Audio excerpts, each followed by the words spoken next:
Naquele tempo, Jesus foi à região de Cesareia de Filipe e aí perguntou a seus discípulos: Quem dizem os homens ser o Filho do Homem?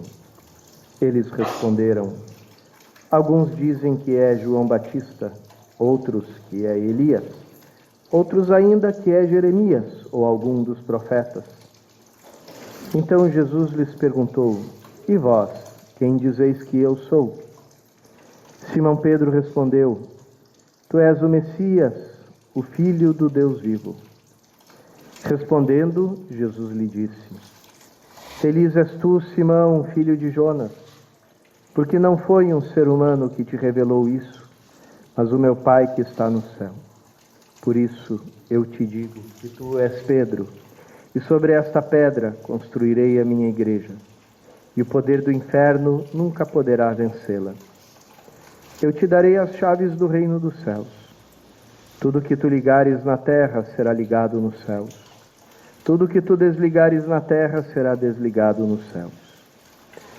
Jesus então ordenou aos discípulos que não dissessem a ninguém que ele era o Messias. Palavra da salvação. Jesus pergunta aos discípulos, irmãos e irmãs, quem o povo, quem as pessoas dizem que ele é. E as respostas não surpreendem, porque elas partem daquilo que é conhecido, né? Cada vez que a gente se depara com uma coisa nova, a gente tenta achar algo parecido na nossa lembrança, na nossa memória, para poder classificar aquela coisa nova, aquela coisa diferente que a gente está vendo, né? Então, assim fizeram as pessoas na época de Jesus, vendo a sua pregação, as suas obras, tentavam alinhar a pessoa dele com algo que já era conhecido, com a figura de Elias, com a figura dos profetas, até mesmo com a figura de João Batista, que antes de Jesus estava anunciando a vinda do reino de Deus. Assim também fazem todas as épocas, todos os tempos. Se a gente for olhar na história do mundo, na história da igreja, cada geração, cada época, um pouco vestiu Jesus com a roupagem do seu tempo, das suas ideias, das suas ideologias. Logo no início da história da igreja houve um problema muito sério da chamada gnose ou dos gnósticos, que tentavam alterar a figura de Jesus, colocando ele como uma espécie de um guru esotérico, né, daquele ocultismo da época dos gregos, dos romanos. Depois, toda geração, toda época tentou dar um caráter diferente para Jesus. A gente tem e a gente vive ainda debaixo da ideia de todo o sistema de ideias, de convicções da modernidade, que tem a sua raiz justamente naquele momento da renascença, né, de redescoberta da cultura grega, romana. E diante da modernidade também surgiu uma versão de Cristo que é a que muitos de nós têm até hoje na nossa mente, né? O Cristo que é um mestre de moral, um grande mestre, um grande professor, alguém que ensina ideias boas, ideias bonitas, um grande guru, um grande líder, né? Que nos ensina como sermos bons cidadãos, como sermos pessoas de bem. Então, essa ideia do Jesus moralista, do Jesus guru, que é própria da modernidade, ela também teve as suas versões, né, no protestantismo, aquele moralismo rígido dos protestantes. Depois, a época das grandes ideologias, cada uma tentou se apropriar de Jesus. No seu livro Minha Luta, né, Hitler dizia: na minha luta contra os judeus, eu me inspiro em Jesus Cristo, foi aquele que lutou contra os judeus, sofreu na mão deles, né? Pois toda época teve, né, toda ideologia apela para a figura de Cristo.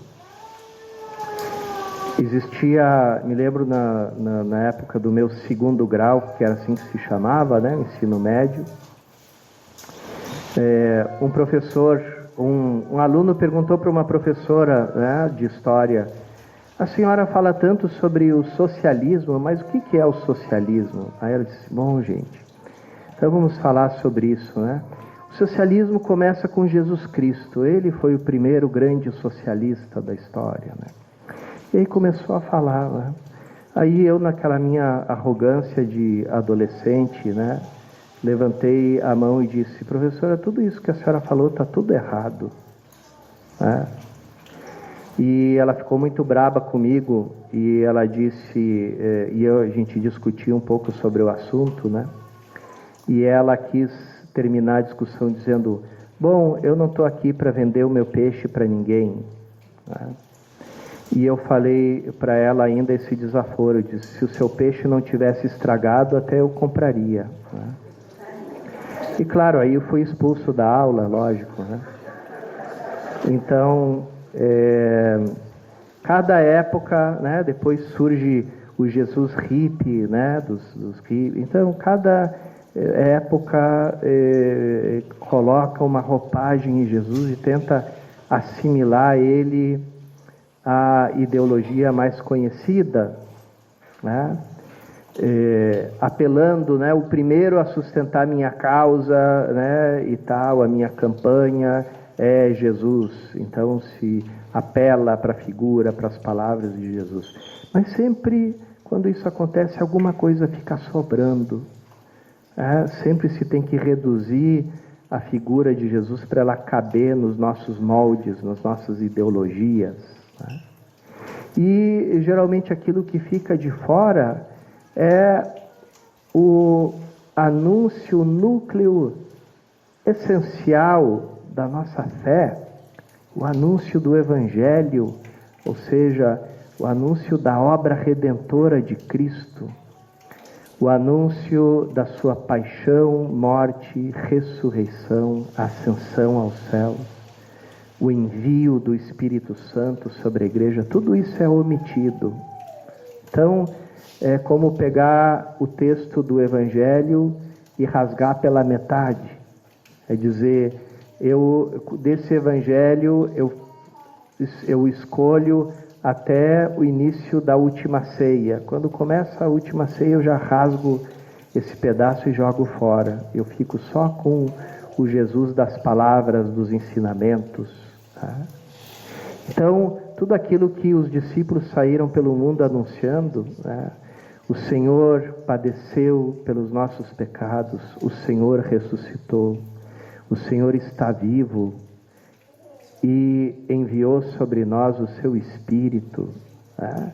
Esse núcleo do Evangelho que não é possível que nenhuma ideia, ideologia, filosofia é capaz de agarrar, né?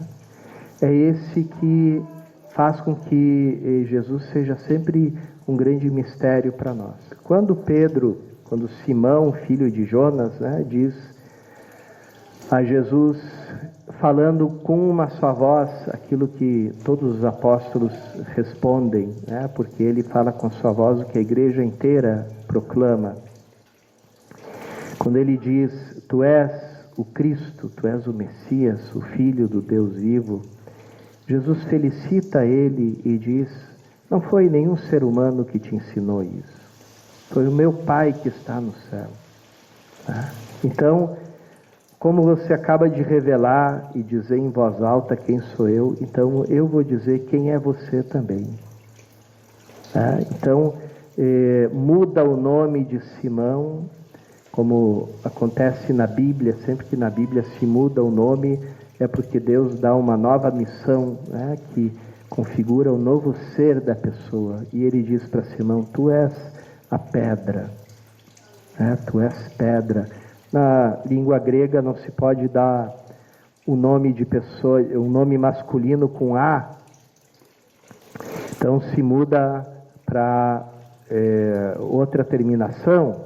Por isso o nome Petra, né, que traduz Kefa, né, do hebraico traduz Petra, vira Petros, né, e aí vira Pedro. Assim como o nome hebraico de Jesus, Yeshua, no texto grego vira Jesus, né, daí que veio o nosso nome Jesus. Então, mais o que Jesus está dizendo é isso, né, aquela confissão de fé, aquele que dentre os apóstolos fala a voz de todos com uma só voz e assim representa a unidade de toda a igreja.